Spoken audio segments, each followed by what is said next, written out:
Hello everyone, this is Chris DiFurio with Keys to the Shop. Welcome to another edition of Shift Break. Today's episode is brought to you by La Marzocco, who's been creating espresso machines by hand in Florence since 1927. La Marzocco espresso machines are at the heart of some of the world's best coffee bars and have been for quite some time because they're the leader in quality, dependability, and innovation, all to serve the real-world needs of their customers. One of the great examples of this is the KB90 espresso machine with the straight-in locking portafilters for ergonomics, built-in scales in the drip tray for accuracy of your extractions, auto flush in the group heads for increased cleanliness and workflow. So this is just one example of many machines that they have that can suit your needs. And in order to make the right decision, La Marzocco is available to help you. Just reach out, info@lamarzocousa.com. One of their salespeople will be happy to assist you in getting the machine of your dreams. I love La Marzocco. I know you will as well. Check them out over at lamarzocousa.com. Today's episode is also brought to you by Espressly, who's creating custom branded mobile apps for your coffee bar so your customers can have the feel of your branding and your culture in the palm of their hand and the convenience of a mobile app. And you're not just a dot on the map with Espressly. This is your app. It's a really powerful service tool to have your own app. And with Espressly, it's a no-risk model. There's no setup or development fees. You get a drive-through payment scanner, receipt and label printing capabilities. All of the data is stored in the app, and of course, it integrates with some of the world's best payment processing systems, including Square. So a lot to love here. If you've been thinking about getting into mobile apps or leveling up from what you currently have now, go ahead and check them out over at espressly.co. That's espressly.co. Okay, everybody. Well, today I wanted to talk to you about staff complaints and how to handle them. I think we are accustomed to handling customer complaints.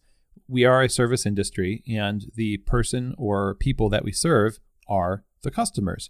And increasingly these days, we've said this on the show too, and others in other channels of hospitality have promoted this idea that we are also serving our staff. They are essentially also our customers. And so when we set them up for success, we're also setting ourselves and our customers up for success as well. But in the group of owners, that kind of fraternal group of people who own coffee shops, when they get together, the number one thing we like to complain about is that baristas complain about things. And, they're always whining about this and whining about that and blah, blah, blah. And it's ironic, of course, that we're, complaining about complaining. That's very meta, right? So it kind of goes over our heads in the process as we do this. We don't realize we're doing the exact same thing. In truth, when we look at feedback that customers give us in the form of a complaint or some even feedback that is not even supposed to be a complaint, it's just feedback, and we take it as a complaint. These are all things that can potentially improve our business. And I don't think that we handle staff complaints that well. Often it's either we ignore them and kind of get embittered and quote unquote manage people out and push them out, or shut down communication and punish them some passive aggressive way, or we respond to it, but we don't respond to it in a very healthy way. We do it in a sort of a reactive and defensive way. And both obviously are wrong. And there's other ways that we can respond to it. But I want to go through 4 or 5 little tips here today on Shift Break to help you handle staff complaints well. So the first thing is humility and generosity. Okay, so when you approach complaints, you have to accept that your business and you yourself are not perfect. And there are going to be times where people point that out. And if you're not expecting that, then it will catch you off guard. You'll have subconsciously or even maybe willingly adopted this idea that you are perfect and nothing is wrong. And when somebody brings it up, it shatters your world, this illusion that you've kind of created for yourself to make yourself feel better about what you kind of know is an imperfect situation. And that's pride. So a little humility here would go a long way, knowing that, yes, there's going to be things that people bring to our attention that are not good. If you accept that and you say, yes, of course, we need to fix that. We need to take care of that. That's a humble position to take. And it starts before the complaints come in. It's a mindset that you have.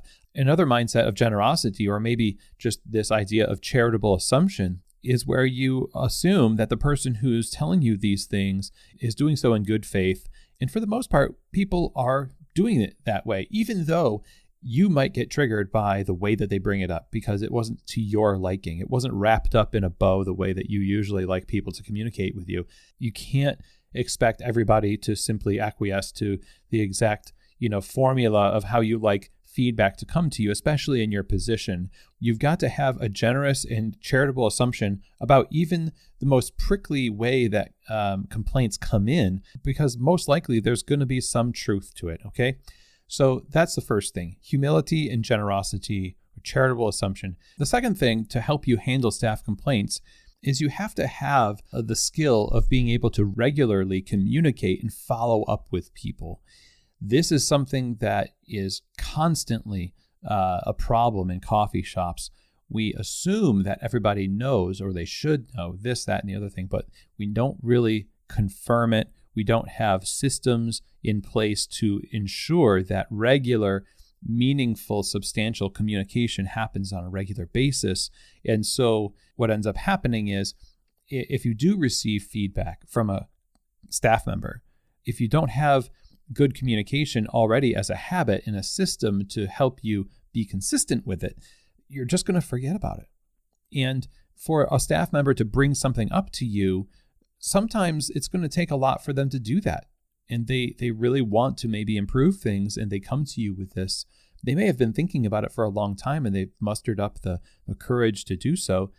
But when you dishonor that effort with forgetfulness and a lack of communication, then it sends a signal that you're not interested in what people have to say, and you're not interested in making this business better, even though they obviously have some ideas of how to improve things.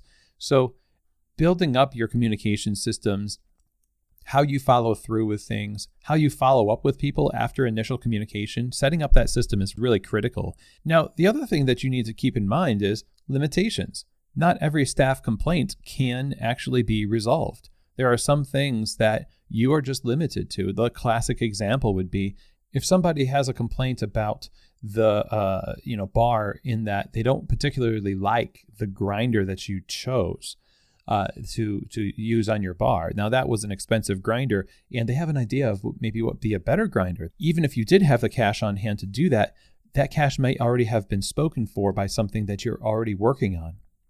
And transparency often is the best advice I could give for communicating to people who have complaints related to purchases, or they want to make some kind of a change in the business, but they don't have all of the pieces, right? So they need to know, what are your limitations? Can you buy new? I would love to buy a new grinder. This is something that, thank you for bringing this to me. And we're going to think about this for sure. Right now, it's not something that we can do because A, B, and C, but let's continue to think about this and find a way to make it happen. Now, we're being generous with the way we're approaching this. We're not bitter about the fact that they don't like the grinder we bought. We're not taking it personally. We're just taking it as information. Interesting information from one of our staff members. So being transparent about your limitations really helps when you're handling staff complaints. Now, the last point I'm going to make here is that not all complaints and feedback are going to be done with good faith. Some of them are just going to be coming from people who just want to complain. They're not really interested in making the business better. They really just want to, stick it to you. And I think sometimes it's pretty easy to see who those people are because it's a chronic issue with them. There's always a problem, and they may actually be the only one out of anybody, and it'd be easy for them to say, well, everybody else is just drinking the Kool-Aid, and I'm the only one, I'm the hero, and I'm complaining about everything for y'all. You're not doing the work that I'm doing to make this place better. We like to talk about ego of owners and operators, but I'll tell you, there's a ton of ego wrapped up in the mind and emotions of baristas as well.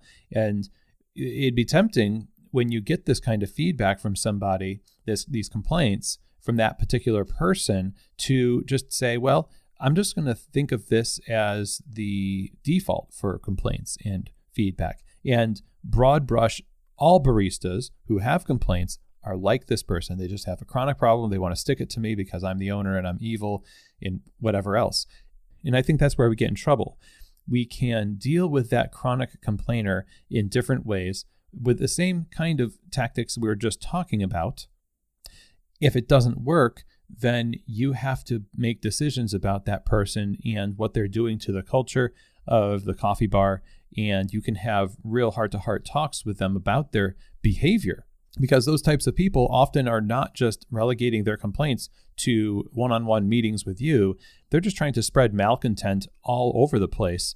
And it's really not helping. And oftentimes what I've seen is that other baristas are really just uncomfortable with it, and they wish somebody would do something about it. So that's the next step you could take with that individual. They may bring legitimate things up to you. And the trick is, again, not to take it personally, treat it academically, treat it as information. The information may be, oh, they have a good point about this thing. But the way that they're bringing it up is, objectively bad and toxic. And the way that they're spreading this malcontent in the business is toxic. Okay, so that should generate some urgency, and that's a bit of information too on maybe the way you can, maybe the way you improve your business is not just to heed some of what that person said, but also to deal with that person. And sadly, there are those people out there. It is not the default, though. I do not think that the majority of baristas are out to do that. We all want to make our places of work better. And these types of situations, like I just described, are kind of the exception to the rule. And if we approach it that way with humility, charitable assumption, and not taking it personally and just kind of processing things, being communicative, consistent, and transparent, then the complaints and the feedback that people bring are going to produce a better business, more trust, and that's just better for coffee overall. So I hope that this was a helpful episode. Thank you so much for taking the time to join me. Don't forget to subscribe to the show and also share these episodes with a friend, with your team. Thank you so much, and I'll see you here next week on another edition of Shift Break, from Keys to the Shop.